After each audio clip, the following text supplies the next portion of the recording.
He's back. Say it. He's back. Whoa, we did it. That was a great intro. It was a great intro. That was a really good intro. I'm really proud of us today. Oh, I think that was an amazing intro. Thank I you, loved it. Scott. We really appreciate that. I'm so sorry I didn't laugh at that joke didn't you need made, to. but it's okay. It's okay. But it's okay. If you say it's okay, it's okay.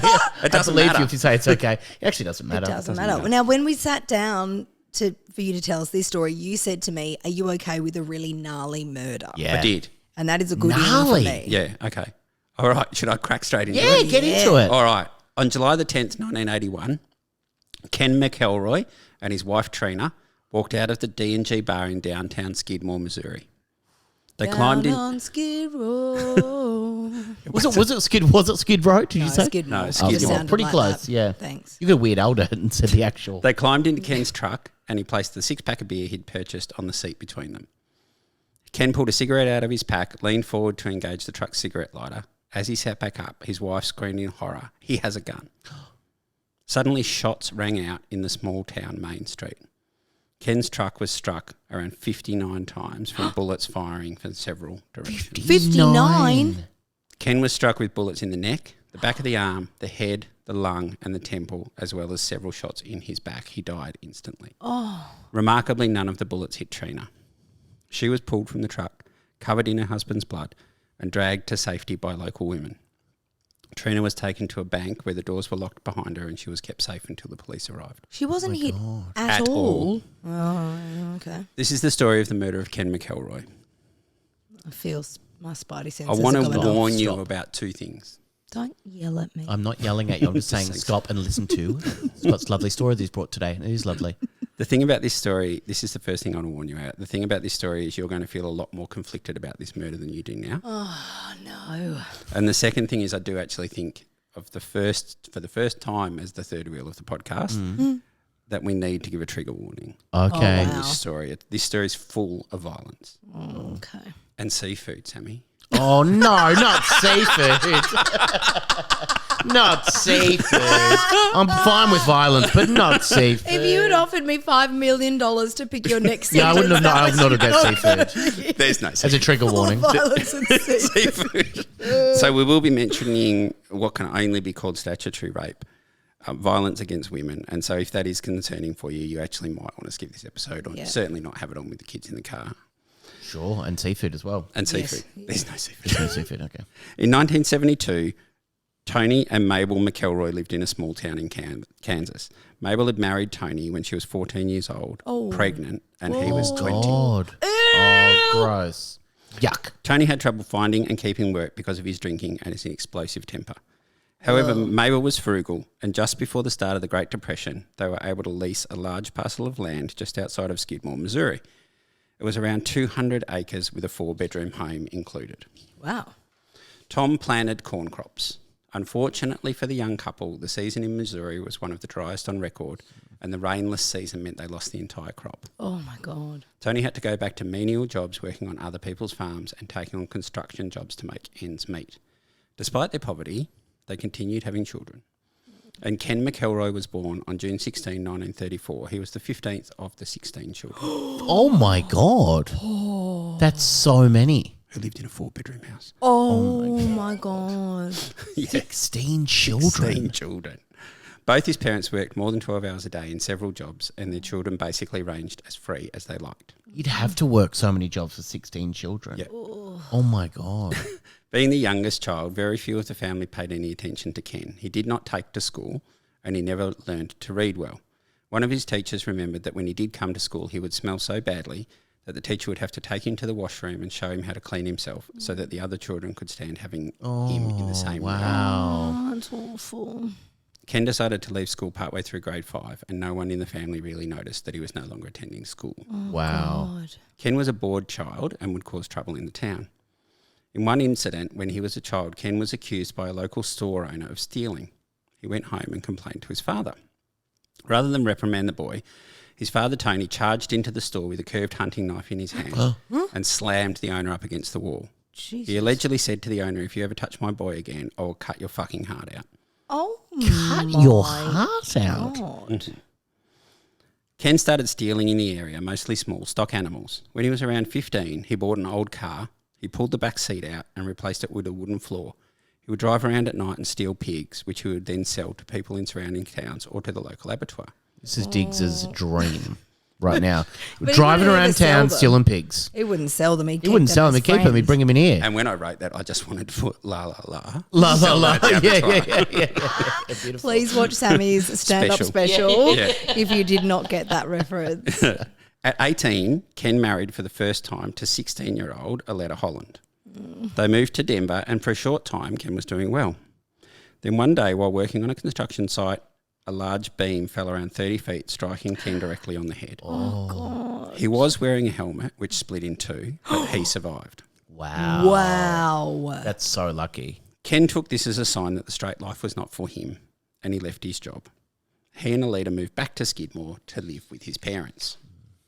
At 20 years old, while still married to Aletta, he allegedly raped and impregnated a local 16-year-old girl. Oh, God. The girl took the pregnancy to term, and she died while giving birth to twins. Oh, no.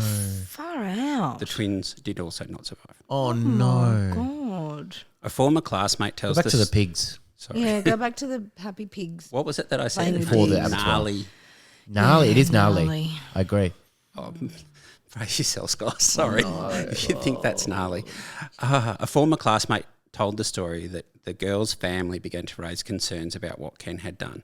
He broke into their house one night, raped their other daughter What?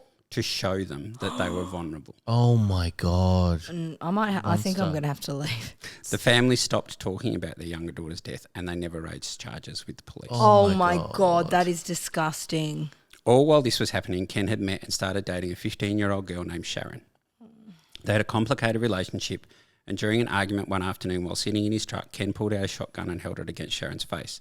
He told her if she didn't stop bloody talking, he would shoot.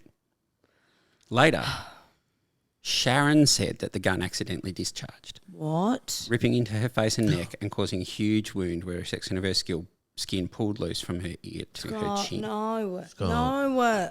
She refused to lay charges, and she survived. Oh, my God. As soon as she was released from the hospital, Ken convinced her that they should get married. Oh. He divorced Aletta and married Sharon, which ensured that Sharon could not testify against him for the shooting. My God. I was going to say, Sammy has kindly invited you into his home. It's true. He's given you a glass of Chandon. Thank you. Thank you.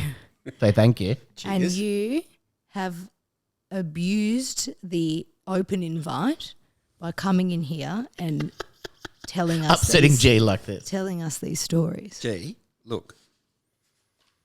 Don't flick through your pages at me. On that clipboard. We're at the start of this story. Sharon, Yours. I got If lost. you're not watching on the YouTube, He no, just gave that a was so little smile. creepy. You just read ahead and gave a creepiest little grimace. smile. Oh no. just call me Buttons. They had two children, Sharon and Ken. Then around 1961, 27-year-old McElroy started dating a 13-year-old girl named Sally, who he had met while she was waiting at a local bus stop. I'm just going to sit here and quietly disassociate. Yeah. He and Sharon were living with his parents, and McElroy decided to move Sally in with his wife Sharon and their children. Sally had 3 children to Ken, and Sharon had 2 more. And they were just all living together. Yes. The name of the slave that Thomas Jefferson repeatedly raped, and I think she fathered children to him, was also called Sally. There you go. Really? Yeah. I just thought I'd tell you a disturbing story. as well to tell you get what a back horrible at you. thing. Ken would spend his days hanging out with his hunting buddies, and at night he would steal horses, hogs and cattle. By this time he had an old truck and a horse trailer that made stealing easier. In one incident, a local farmer, Glenn Graham, caught Ken and 2 of his friends stealing 2 horses. Allegedly, the farmer went out to the paddock to check his horses and was brutally attacked by Ken and his friends. This is where we get a little bit gnarly. This is This where is it. This is where we get gnarly. They allegedly used brass knuckles and clubs to beat Glenn. When he dropped to the ground, they continued beating him, and according to the sheriff's report, his left eye appeared to have been kicked out of his head. Oh my! Out of his head. That's Out horrific. of his head. Horrendous. Correct use of the word horrendous. Horrendous. Now, I'm going to keep saying allegedly occasionally in this because Ken has never been convicted of many of these crimes. Wow. Ken was charged with this assault, and this is when he met attorney Richard McFadden. On this occasion, he didn't need the attorney, however, because something other than stealing that Ken was great at was intimidation. Yeah, I'm so surprised by that, seeing you've talked all these young women into marrying him and All these young women so far. also no, not young women, children. They're children. The day after he was charged, McElroy visited the farmer, asked him to drop the charges, and when the farmer refused, McElroy returned to his truck, got a gun, entered the farmer's home and hit him in the face with the gun, breaking his nose and fracturing his other eye socket. The farmer, Glenn Graham, dropped all charges. The fact that the charges were dropped caused outrage in the town. Yeah. One local was quoted as saying, "Do the men in this town need to take the law into their own hands and resolve this situation? Or should Ken be allowed to continue living in this community and committing crimes?" Foreshadowing. Beautifully harmonised as well, you two. Good stuff. In 1964, now 30-year-old Ken McElroy met Alice outside the corner store. She asked him to buy her cigarettes, and he agreed on the condition that she would smoke them in his truck. Alice was 12 Oh my God. when Ken first seduced her. Oh. And please note, I use the word seduced because that's how Ken's wife described it, but it's actually not the right word. That's not. That's right. It's statutory rape, in fact. Yeah. It's not that. In 1969, 34-year-old Ken was introduced by Alice to her 8th grade friend, Trina McNeil, who became very fond of Ken very quickly. Trina would get other 12-year-old students to sign her mother's name on absentee notes so she could sneak out of school and meet Ken. Wow. They commenced a sexual relationship. Well, they didn't. No. And Ken quickly convinced Trina to leave her parents' house, drop out of school and move in with him. Wow. At 14 years old, Trina had her first child. Ken. To what? He's like 36 at this point. 34. 34. No. Oh, no, 36 now that she's 14. Oh my God! God, your maths was amazing then because it's you're obviously Fucking honest. nailed It's it. usually not. Something's happening today. You've rewired my huge. brain. Incredible. You've disturbed You're me so so mad. much I can now do You're math. so mad. You add 2 like nobody else. Thank you. You became math. That was amazing. There was no room for Trina at his parents' house, so Ken kicked Sally out and Trina moved in with Ken, Sharon's kids and Ken's parents. But And Ken's parents are still around through all of this. Yep. Oh, I have some words. But the happy home did not last long. Just after Trina gave birth, Sharon convinced her that they had to get out of the house and they ran off and went to Trina's parents' home for refuge. So Trina's parents are on board with this as well. Well, Trina's parents were around. They weren't Around. exactly on board. Maybe not on but they board, were but yeah. around. Ken came to Trina's parents' home with a gun and forced the girls to come back home with him. When he got them home, he beat them each. He beat each of them and then made each of them have sex with him. Oh my God, I hate this. Yes. He then took Trina in his truck back to her parents' house, shot the family dog, poured petrol around the outside of the house and burned it down so Trina's family would know never to protect her again. Oh my What God. the fuck? Psycho. What the fuck?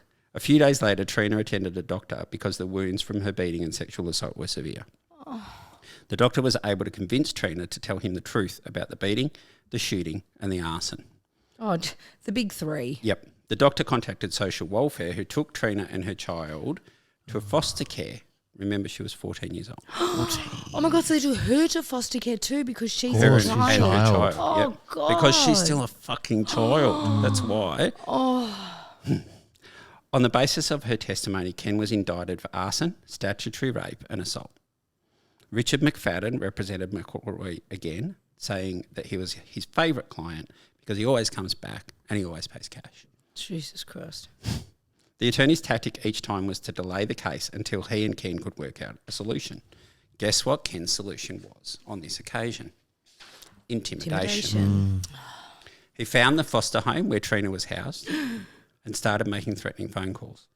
He would sit outside the house for hours with his headlights on shining through the windows of the home and occasionally he would fire a shotgun into the air. Oh my God, what a monster. At one stage he called the foster family and he said he would exchange the safety of one child for the safety of another. He was implying that he knew where the foster family's child went to school, what bus she caught, and he would kidnap her to get Trina back. The delay tactics and intimidation lasted around 2 months, and then Trina decided she was concerned for the safety of the foster family, and she found life there a little bit boring, so she left and returned to live with Ken. Oh my God. Ken then convinced Trina they should go out of state and get married, despite the fact that he was still married to Sharon. Because Trina, and I've written this in capital letters, because Trina was still a fucking child, Ken required the permission of a parent or guardian to marry her, and Trina's parents refused. Oh, I wonder why. To get Trina's mother to agree to the marriage, Oh no. Ken went to the house where they now lived, because remember he'd burned down Burned the their other last down, house. yeah. He killed their new dog, Oh my God. and he held a knife to Trina's mother's throat, and according to Trina's mother, politely asked her to reconsider. Held it to her throat and politely asked her to... Politely asked her Oh to my reconsider. God, what a psycho. Trina's mother signed the paperwork allowing Trina to marry Ken. Marrying Trina meant that she could not be compelled to testify against him.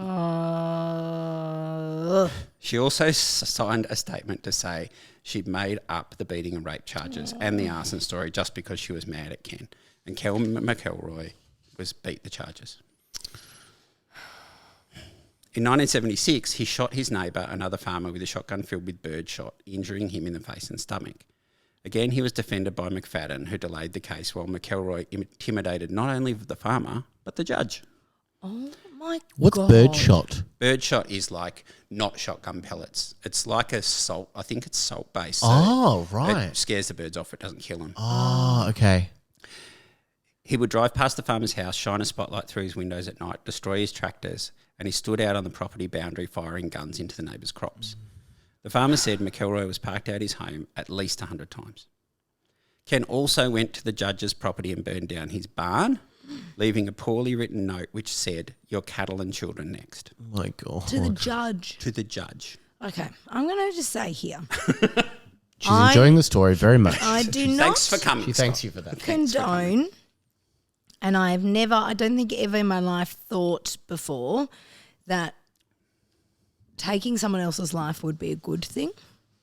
But right now, I want to ask you why no one, seeing everyone's farmers and everyone's out on the land and everyone's got guns, why did no one Do anything. even perhaps accidentally maybe go out hunting and What happened at the start of the story, G?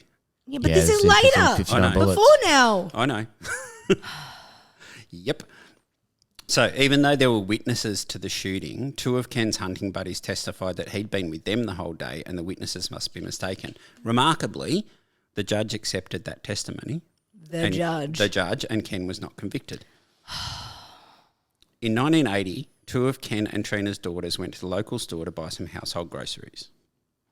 The store was run by Lois and Ernest Bowenkamp, a couple who were beloved in the town. Lois and Ernest.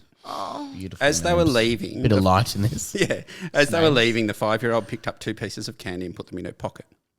72-year-old Ernest saw her do this, grabbed her arm and told her to put them back or pay for them. The girl wriggled free and ran home to complain about her treatment to her mother, Trina. Shortly after, Trina and Ken entered the store and confronted the older couple who owned the store about how they had treated Trina's daughter. Very similar to what his dad did. Yeah, yeah. Ernest chastised Trina for her daughter's behaviour and told them that they and their whole family were now banned from the store for life. Uh-oh. Obviously, Ken took this well. Oh. He began a campaign of intimidation against Lois and Ernest Bowenkamp. But their names are Lois and Ernest. Yeah, leave them Bowenkamp. alone, Leave them please. alone, Scott. Change the story. Change the story, Scott. Rewrite it. Back to Disneyland. Oh, no, that was no, we don't want bad. that either. Ken would sit outside the store on the front of his truck with a knife or a gun with a bayonet attached. Fucking hell. After around a month of harassment, McElroy pulled up behind the store one afternoon, waited for Ernest Bowenkamp to come out the back door and shot him, hitting him in the face and neck with the shotgun. No. The store owner lived, and Ken was arrested and charged for this shooting. Oh. His response was to continue to harass the store owners. He would go every day to the D&G, which was the local bar, and tell anyone there how he would kill the store owner. Oh, my God. When he found out that the town's minister had visited the store owner in hospital, He ran the minister's car off the road, What the fuck? got out, and threatened Ernest Bowenkamp. And threatened that if he ever visited Ernest Bowenkamp in hospital again, he would castrate the minister and then kill and dismember the minister's son in front of him. What is this? What is this story? McFadden was Ken's lawyer again, and guess what? He tried to delay the trial, but this time it did not work. Ken was tried and convicted to second-degree assault and sentenced to 2 years imprisonment. Second-degree assault? Mm-hmm. He shot him in the face. But he didn't intend to kill him. But that would be manslaughter. I don't know. That's assault, brother. That's assault, brother. But as was the law at the time, Ken was allowed to return home on bail prior to his appeal. My God. The day after the trial, Ken was back at the bar, drinking heavily and telling everyone in the bar he was going to kill the store owner and the minister. Around 3 p.m, Trina arrived at the bar with a loaded shotgun, which she gave to Ken. Oh. He continued to drink with the gun sitting in his lap. However, possessing a gun was a breach of his parole, and this was reported to the sheriff. Yay.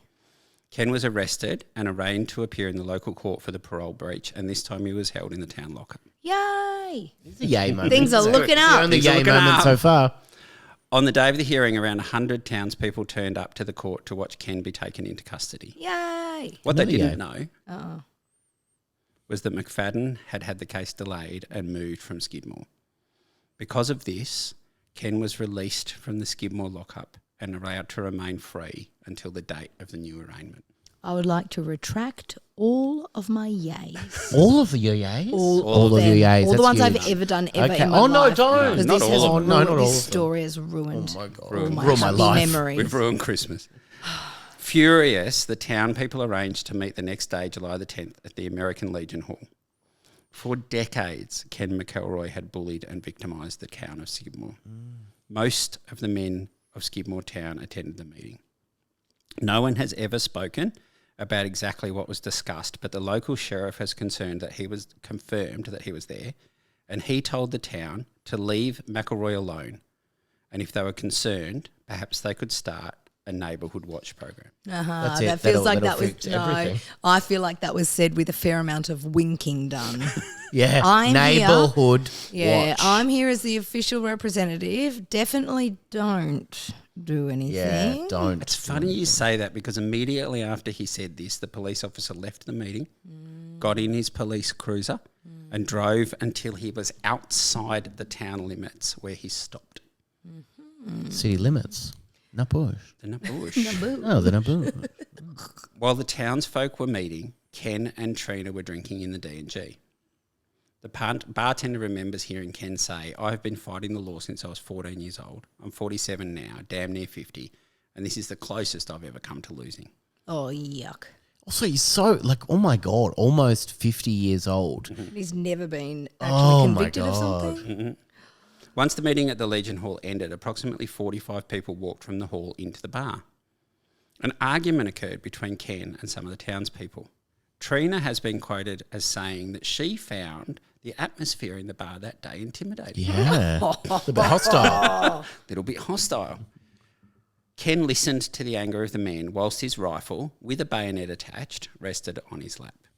He finished his beer and he walked calmly up to the bar and bought a six-pack. He and Trina left the bar and climbed into his truck. All the town people who were in the bar walked out onto the street following Ken and Trina. They surrounded the truck. Allegedly, many of the other people from the meeting joined them in the main street, and it was reported by Trina that between 50 and 60 people surrounded the vehicle. Wow. Suddenly, out of nowhere, gunshots rang out, one shot after another.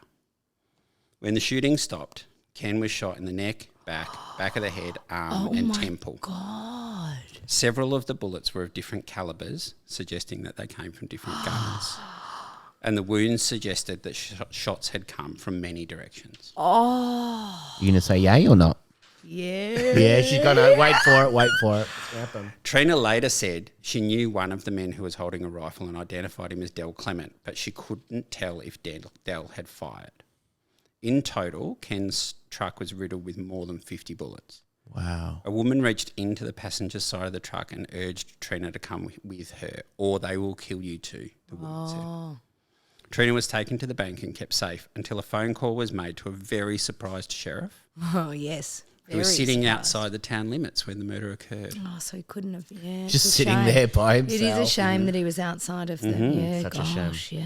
By the time he returned to the main street, the truck with Ken dead at the wheel was sitting abandoned in the street outside the bar. There was no one on the street and very few faces anywhere in the town. Yeah, you couldn't possibly identify who may have done it. An What a ambulance had shame. not been called for Ken.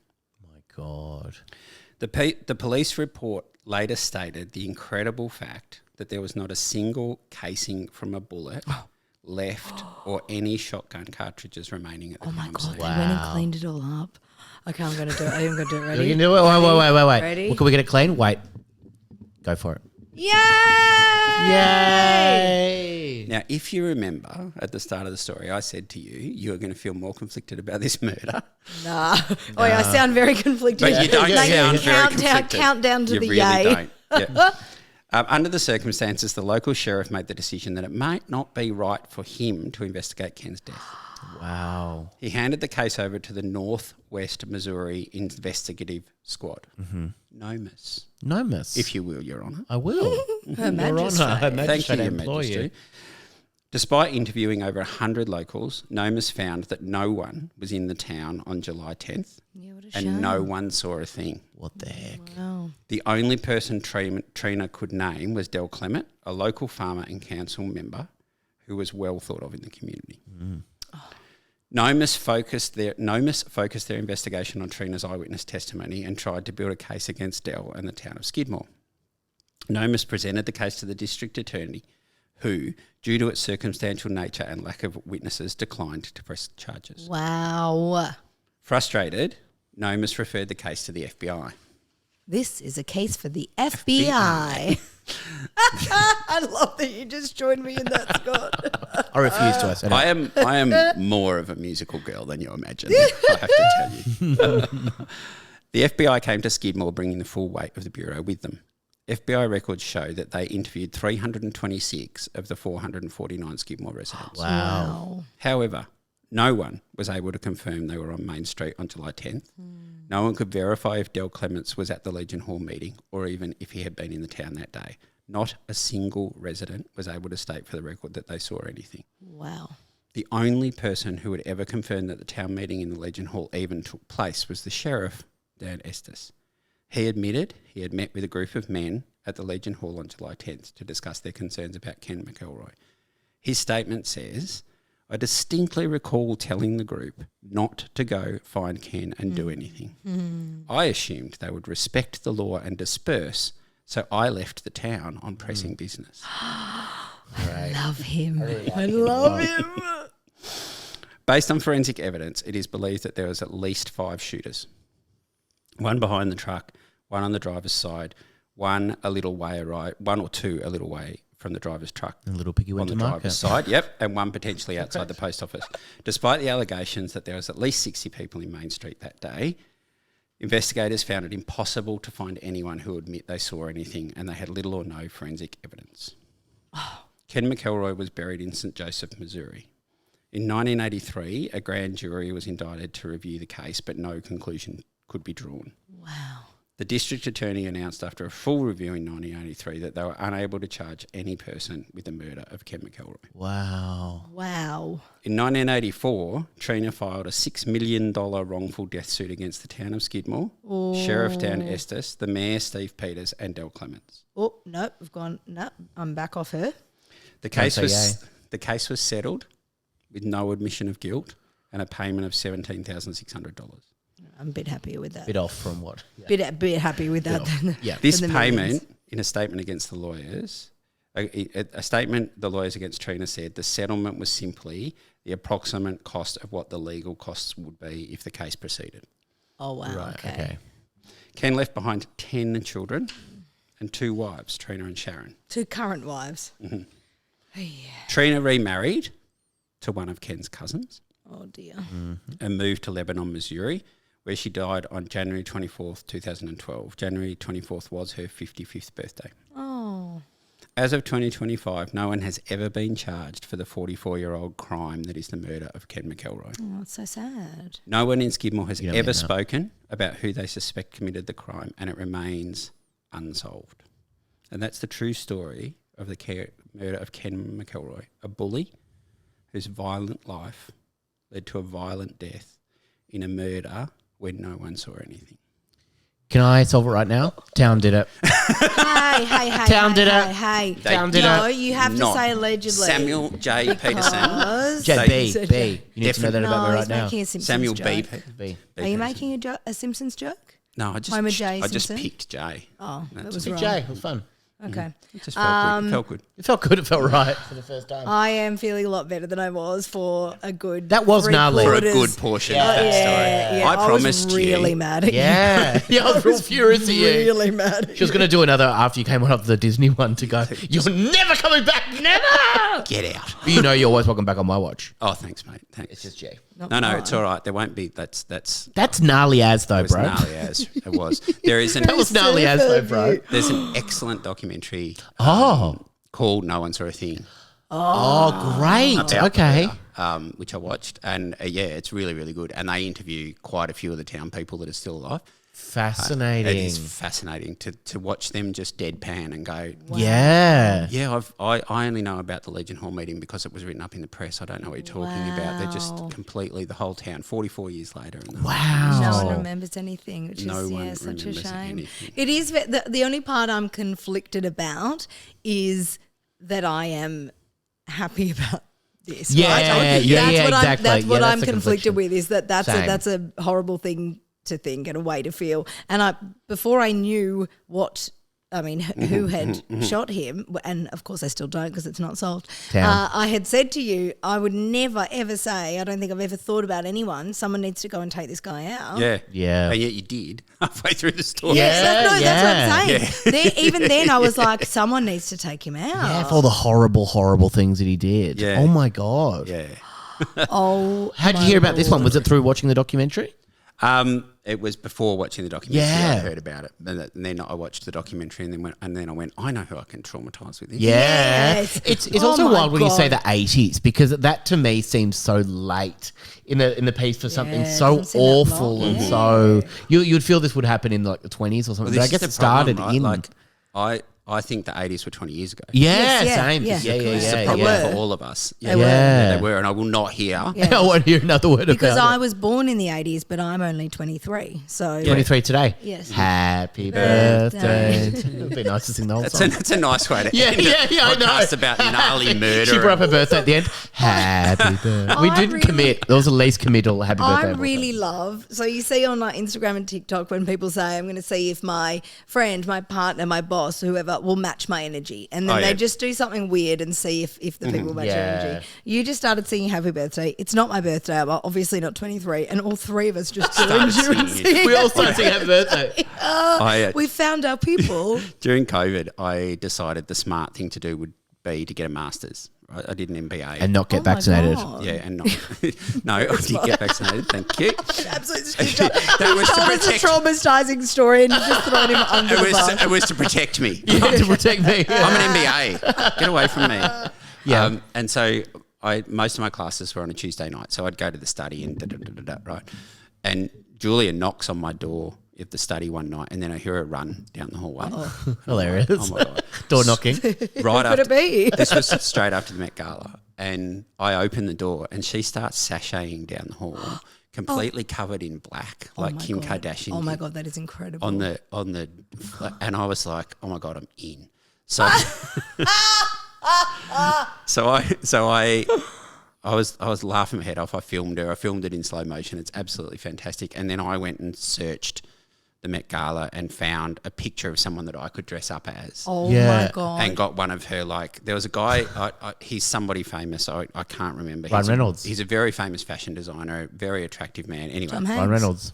he's not a fashion designer, G. Yeah, Oh my you God. idiot. I just said Ryan Reynolds. Ronald Reynolds is also not a fashion designer, Sammy. We But he will was wearing We don't like these understand the world. white shorts that basically look like jogs and a crochet top. So I went and pinched one of her crochet tops and put on a set of tidy whities and walked back out. Let's talk about matching energy. That is matching energy. That's in the extreme. I great. love that. I love that It's so much. absolutely gold. And she would do, so she sent me a photo one day of Joe Manganiello. Is that how you say his name? The one that was married to Sofia Vergara? I don't know. Yeah, the guy Very- from Magic Mike. Yeah, the guy from Magic Mike. Yeah, Very yeah, handsome, yeah. very, very strong. Yeah. A picture of him posing like this on a rock. So, On a rock. You recreated it. so I didn't went you? bolting out to Yes, the you did. park near our house and just gave her a few of those ones. That's amazing. We definitely have a marriage where we match each other's. I love that so much. Oh God, you're right. Conflicted is the right word because I'm conflicted about that story Yeah. because I hated it for so long, but then I kind of love it at the end. Yeah, I don't know how I absolutely. feel. Was it fun enough that we can do it again? Yeah, you're back. We're not doing the same story again. I know Oh, we'll yeah, talk about that ever again. that's the thing. We can't do the same story every week. We can't. No, that's not how we do this podcast. But can Damn we it. end today on Happy birthday to you? Happy birthday to you. Happy birthday, dear me, Georgia. Happy birthday to you. Wait, who's our hip hip guy? You are. Hip hip. Hooray! Hip hip. Hooray! Hip hip. Hooray! Your dog is so unimpressed. He's so unimpressed by this whole thing. Talk to you He's soon. exhausted. Thank you so much, guys. Bye.